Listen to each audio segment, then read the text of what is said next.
Symphony Con in Vienna. Yep. Which was great. It was in the Uno city, which is a bit of a strange place because if you take the wrong turn, you're actually getting to the kitchen entrance where there's 2 guards with MP5s slung at the ready. I didn't dare ask them if they're loaded because I'm not sure if they would have heard me through their Kevlar helmets that they were wearing. So serious business. I had this really cool hotel across the street. I'm not going to name it. Absolutely not because I've forgotten it. And we were sitting in the lounge and waiting for the first speakers to arrive so we can go to the speaker dinner. It was the speaker hotel, by the way. And I go downstairs, I want to use the bathroom, and I see a passport painted onto the wall, and was the passport of James Bond. And I thought, hey, this is cool. I think it was Brosnan Bond, but it doesn't matter, it's James Bond, right? I'm like, okay, this is interesting. And then I think back, and Stefan Koopmanschap is sitting here as well, and I were talking about this, you have your key on your phone, right? And you can press to unlock your room. And we tested it, and it works if you're not physically near the door. So that's a bad one, right? You don't want that on your home screen or anything, or at least you want it to ask. My Nuki door lock, if I were to say open my front door right now, it asks me, hey, you're not at your front door. Are you sure you want to do this, right? Just, making sure you're not being an idiot again. I've been known to do that from time to time. So I was like, this is interesting. And then I remembered the check-in process that I went to the counter. And I saw, while we were waiting for people, I saw this check-in machine, and I went there and saw, okay, so how does a check-in work? Well, last name, it's a classic. And they chose arrival date. You put a name in, you put yours in, and you put the arrival date in, and you can see, okay, print room key or whatever. All right, good. And then you think, who else do I know here? Who can I play some games with? And you think, Fabien Potencier. Everybody knows the guys here, right? So there is some knowledge for you. And you guess when he got here. So it's Wednesday. So you think, Eloise got here on Monday to start setting up because Tuesday's workshop day. So let's assume he came on Monday. No record found. No tone, no nothing. I've been standing there for 15 minutes trying to figure out this check-in terminal. I'm too stupid for it, right? Nobody has offered to help me one bit. Did you notice? Nobody asked to help me. Yeah, no, exactly. It's insane. And then I kept trying, and I tried Tuesday, and it wasn't Tuesday either. And then we were told that he just arrived on Wednesday. So we put this date in, and I printed a room key, and then I get a room key. So now I had a room key to Fabian's room, but I didn't know what room it was. So how do I get somebody's room number, right? There is a rule that women pay a lot of attention to, which is when you check in a hotel, make sure that the room number is never said. You never know who's listening. So in a good hotel, staff will give you an envelope with your room key that hides the room key completely. And if you unfold it, there's your name and your room number. And you've wondered, why the fuck is that there? I know my room number, what the hell? And you're not going to use it again. That is so staff can give it to you without saying your room number, right? So how do I get his room number? I could try to trick him. There are ways. I do have a story where I tricked someone into giving it, but I have another story to tell before, so we got to stagger these. And I would test it, but they actually made it a lot easier because the room key was actually printed on the key card, which is a big no-no. If you're old enough, you will remember that hotels used to have these keyboards in the back, and the keys all had this really thick thing on there with the room number because you're not supposed to take it out of the hotel, because if you lose it, they need to change all of the locks because the locks are keyed in a way so that you can unlock the outside door, for example, but only your room. So any key can open the outside door. Maintenance doors are a special key. Also try lockpicking, lockpickinglawyer.com, not sponsored. I think they still have Black Friday sale. It's an interesting skill.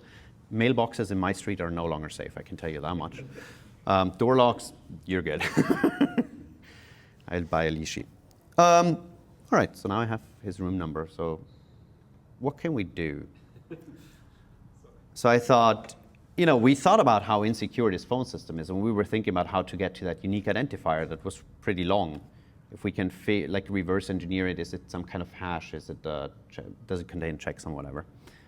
And then it was made that easy. And so I go to Fabian and I tell him hey, Fabian, this open your door with the phone thing, it's kind of insecure. I'll tell you the details some other time, but I made your room key, and it has a number on it, so you remember which room you're in. And he was then absolutely confused, right? And it was a great story, and you're all listening intently. And it was the same entrance Joppe, where we finally met for the first time in person, didn't we? Yep, correct. We've been talking for a long time on Slack, but we never actually met in real life. We share a bunch of passions. One is cars. I drove the prettier version of your car for a while. It's debatable. The joke is on me. I don't know how many tow truck rides yours has. I think mine has had more. I had to give it back early. I would have had it here if it was not for an electrical problem that Audi doesn't know how to fix. Which is good for me because Audi also engineered the very same drivetrain for your car. It's Porsche Taycan, Audi e-tron GT, EV with 470 horsepower. We know to our fun. So I tell you the story. We're sitting there chatting. There were a couple other people, and I tell you the story, right? And you're like trying to figure out how, and you're starting to ask questions, probing questions. And I'm like, I'll answer questions. Security has to be open. It's important that we're responsible with these. So this flaw still exists because I have not had the energy to fix it. I'm sure this goes deeper. You've kind of scratched it a little bit deeper. Yeah. I explain it to him, and then eventually I come back from having a smoke, and I see him standing at that check-in terminal, and he was standing there for a good 20 minutes, I think. Nobody offered to help him, especially not me, but I kept eyeing him, and eventually he walks over, places a key card with the proper side down, so I couldn't exactly see everything, but I could tell it was a key card for the hotel. Places it in front of me while I was mid-sentence, sits down, and has the smuggest grin on his face that I have ever seen. It was bravo for that one. And he had found out how I did it. Handed me my room key. And then I don't know how many hours he slept. It was 4:30 in the morning, and I said, hey, I know you want to continue listening, but I can't continue talking. I need 2 hours of sleep, then we can do something else. You didn't sleep. No, that's correct. So what did you do? So the room check-in process, it was a self-check-in. All it required was the name and the date. I knew your name, Andreas, but I didn't know your last name. Mm-hmm. So what did I do? I just went onto LinkedIn. Mm-hmm. I found you pretty easily. Mm-hmm. I found your name. Mm-hmm. I just was like, okay, the conference is Thursday, Friday. Maybe Wednesday you arrived, maybe Tuesday you arrived. Mm-hmm. It didn't take that long to figure out yep. that the machine just gives me a key to your room. So then I was thinking, okay, we have this app on our phone that will allow us to open the room from anywhere we want. And we got a magic link for it in the email, right, with the registration of the hotel. Yeah. So I started clicking around in the app, and somehow I logged myself out, and I got to a login page. And this login page worked the same way as the self-check-in did. So it required the date and the name. So of course, I entered the date, I entered your name, and I got into the application. And not only did it allow me to open the room, it also allowed me to see all of your personal details. So not only your name, but also your invoice details. So the stuff that I would see if I logged in exactly. with my magic link. Exactly. So that's the thing that would open the door, or you could get to open the door. Could open the door, yes. So essentially you found what Scope and I was looking for. Yeah, okay. Exactly. Okay. So now you have it for people where you know the names. What about you have this room number that has been making a lot of noise, and you just want to leave them a note on the bed that, to please do their Amsterdam business a little bit quieter next time, maybe, because you can hear every fucking thing, but you made sure to make a recording, right? It's Amsterdam after all. Of course. Could you do that somehow? Well, in a case like this, the social engineering always plays a big part, right? Because you know the room number, yeah, but you don't know the name. You can guess the dates, right? There was no brute forcing protection on the website or anything. So dates, you can try yesterday, you can try the day before, maybe a week before. That's no problem, but you need the name. Yeah. But the people at the check-in counter, they are not trained for stuff like this. Yeah. So essentially you would have to find a way to associate a name with a room number. Yes. Or find another hire. Yes, and one of the ways to do this was through the check-in counter, but there was more ways to do it, of course. I do remember, so essentially this is kind of where we stopped because SymphonyCon was over. We wanted to do a follow-up and check into the hotel. There's another flaw that I want to test there. which has to do with those very passports, because one of those passports that were down there in the bathroom was also Edward Snowden. Now remember, I said we're across the UNO city. So look up the UNO city in Vienna and you will find that there is, among others, the offices of the International Atomic Energy Agency. So there's probably diplomats in these hotels. There's probably people in there that travel with a passport that is not necessarily the one that they usually use. There is a lot of interesting things going on with diplomatic cover and like white and black hats in embassies. So you can have a CIA officer accredited as a diplomat or a driver, and they have diplomatic cover, they cannot be searched. Or you can have them in there in a different way where they do not enjoy that immunity according to the Vienna Convention. So that's why we didn't do a talk. We wanted to do a session about this here. But we were still missing all of the flaws, because if we only fix some of them or report some of them, there's still other gaping holes in that thing. And we need to follow responsible disclosure, meaning we need to write up all of our findings and respond, like give them to the hotel, give them a certain amount of time to respond to these things and discuss remedies. And until every single last one of these is fixed, you do not publish this information. And that is what a CVE is. We would actually record a CVE. There is a CVE out there for something. Depending on who issued it, you know what it is for, what it isn't, and the rest is redacted until it's fixed, so that you can track that this was found then and there.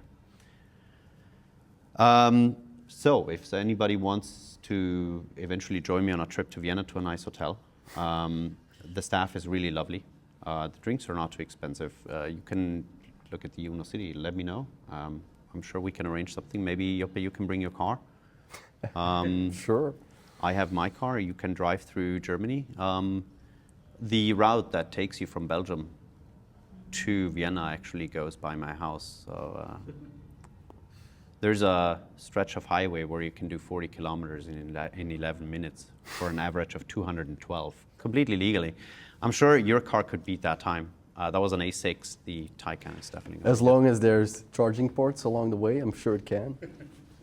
So you actually start at a Ionity charger that gets you to 100% in 30 minutes while you eat at McDonald's. Then you get on, and you're close enough to the no speed limit sign to basically just floor it, because it's not long enough for them to measure your speed before the end of the sign, and then it doesn't matter anymore. There's currently a construction site shortly afterwards, like 80 for 200 meters, because a lorry burned down and the asphalt is damaged and they still need to fix it. And from there, it's no speed limit. For 40 kilometers, you do it early in the morning in the summer. It's beautiful. That is, I think, the end of this episode. I will give a sneak preview. I took a few photos of me trading elephants before. So I had a Heroku in my luggage here. I now no longer have the Heroku. Instead, I have a Lego elephant. I have a Silius elephant, and I have a commitment for a PHP Stan elephant. I'm willing to trade if we can get an Emphys here, for example. I'm sure there's stuff to. I might have a connection for an Emphys elephant. Do you have anything that you would want to trade for what I just told you? The Lego is that is not up for debate. I'll just tell you this much. But I think we'll do some business. We'll have to figure it out. Joppe, it's been an absolute pleasure. Absolutely. It's always nice to have you here. Thank you very much. Thank you everyone for watching. We're gonna bring this out later. Let us know in the comment what date you actually saw this. Again, Joppe, thank you very much. Thank you to the audience, and goodbye. Remember our sponsor, MongoDB, because 9.9999% is also 5.9. So choose MongoDB Cloud for all of your uptime needs.